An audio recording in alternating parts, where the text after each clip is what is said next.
student station, Hooperville Radio. You've now got your headline shows. It's first headline tour, are you correct? Well, it's kind of our second headline tour. Tour. Sold out now. What's the feeling like of playing the sellout venues? It's been absolutely amazing. We've probably done about 11 dates already. The feeling is just totally different. I mean, we've done a lot of support before. We supported Jake Bugg around the UK and Ireland twice. We supported Codaline, and then with festivals and things as well, you have little slots and they're like 40 minutes, but now we're headline. People are sort of coming to see us.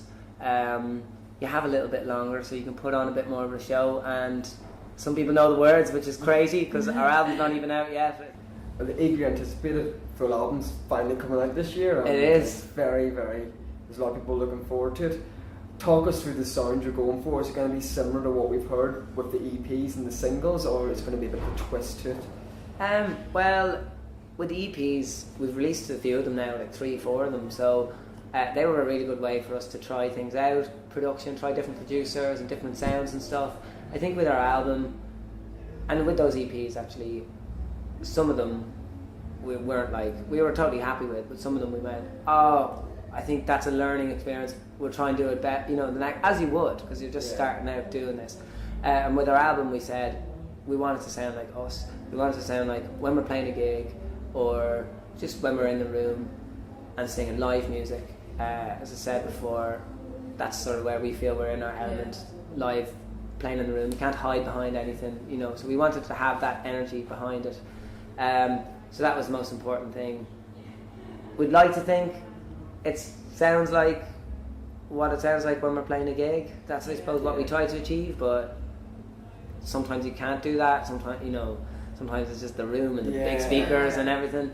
But yeah, we have a lot of new songs on there, some old songs that we've re-recorded, some of the ones in the EPs and stuff that we've re-recorded, and 21 songs in total. Oh wow. We have a lot of songs. We wrote the album probably over the last 3-4 years. It would sum up our last 3 or 4 years of being in music, moving from Dublin to London, all sorts of things, doing gigs, doing amazing gigs, doing shit gigs or whatever, the ups and downs. It sort of sums it all up, relationships in between, moving away from family, all sorts of things. So that's sort of maybe where it all comes from. And also in that 4 years we probably wrote around 100 songs, because we write quite a lot.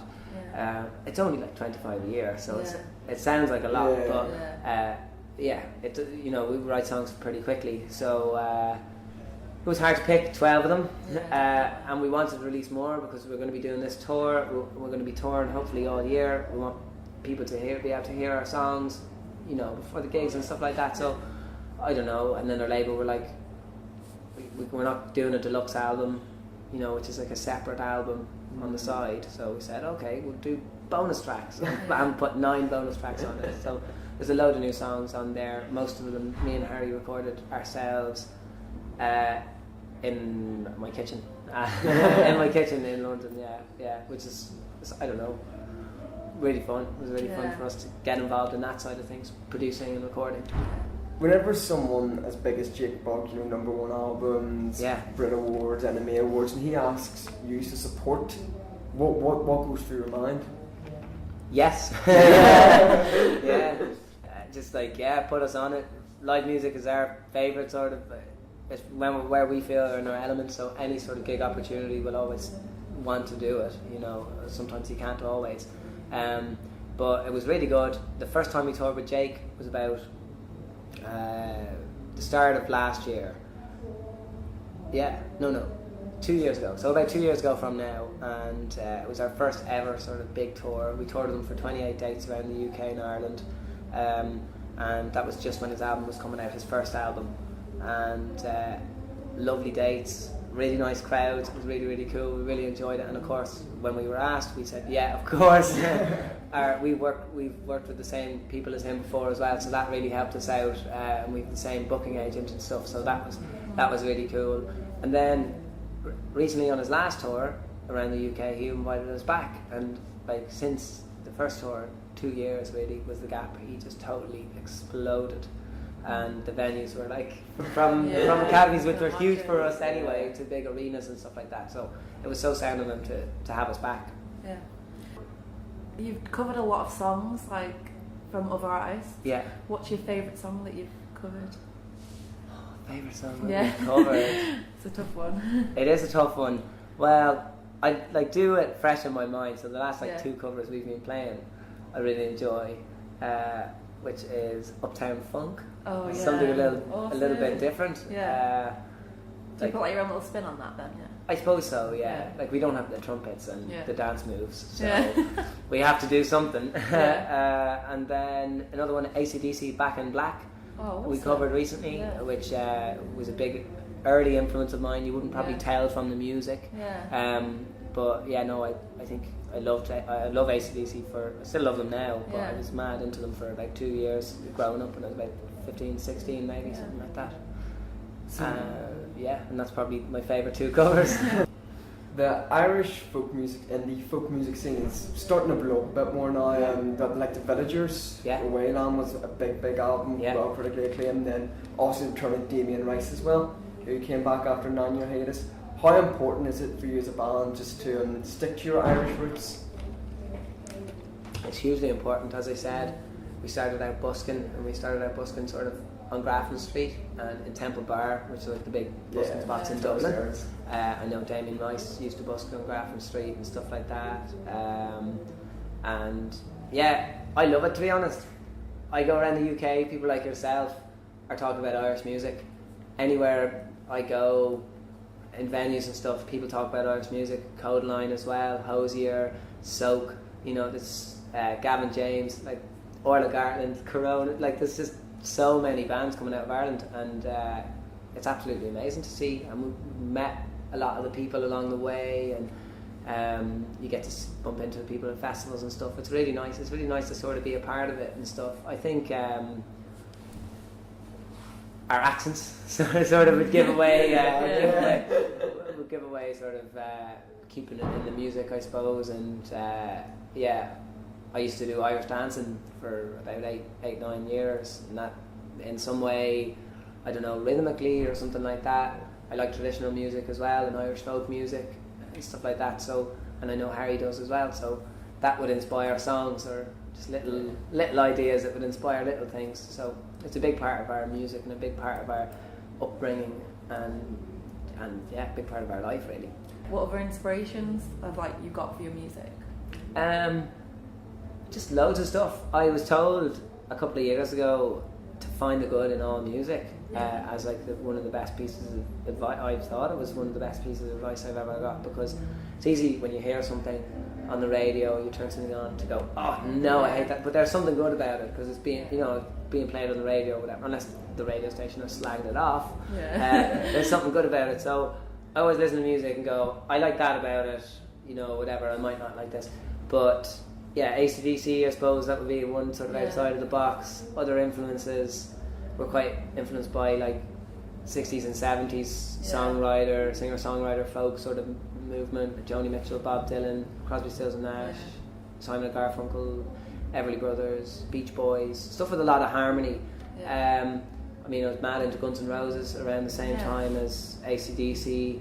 And that sort of stuff. I'm mad into Eminem at one point. I think everybody has these little phases of music that they have, and I think I always try to just appreciate all kinds of music really. Got to accidentally support the Rolling Stones in Hyde Park, which was really cool. Amazing. We played a little stage there, and then Tom Odell got sick and he was supposed to be playing two before the Stones, and 20 minutes before he had to pull out because he had a chest infection, so we filled in for him then in front of 50,000 people. So that was obviously once in a lifetime experience, gotta happen. But then we did a lovely little headline show 2 years ago in a pub called Whelan's in Dublin, for I don't know, 350 people or something like that, and that was just equally as special and equally as nice. I mean, it's not 50,000 people, but it was a nice moment and a lovely gig, And then Glastonbury last year, we had an electrical storm and there was a power cut and we had to plug everything out and jump. Well, we didn't have to, but we plugged everything out and jumped into the crowd and started singing in the crowd. There's just so many different factors and so many different gigs that come into it that make it a favourite or not. So they're probably the top 3 maybe. Yeah. How did it start? Like, how did you decide we're going to make music together? So we always kind of got up and played at like family parties and things like that. Yeah. You know, our mum or dad would say, go on lads, get up there and play us a tune and just do a little dance there or whatever it was. And so we were kind of pushed to do, you know, be confident and perform and all that kind of stuff. But when we were about 15, 16, we went on a family holiday and I brought my guitar along with me. It was in Italy and we were kind of like on the beach and we just were like playing, you know, just jamming, playing covers, and there was this group of German people over across the way and they kind of went, oh, come over here, play us a song. And so we started playing them covers, and then they really liked it, so they kind of said, why don't you guys set up a YouTube channel so we can still find you after we leave this holiday place. So that's what we did that. Started putting up YouTube videos of covers and things. After about a year, kind of did original stuff, and then also started going busking to make pocket money and try our leg at that, you know. So we also like Harry was in boarding school and I was in school in Dublin, so we'd meet up on the weekends. So we'd have that sort of time on the weekends, just come back and just see each other and play music, I suppose.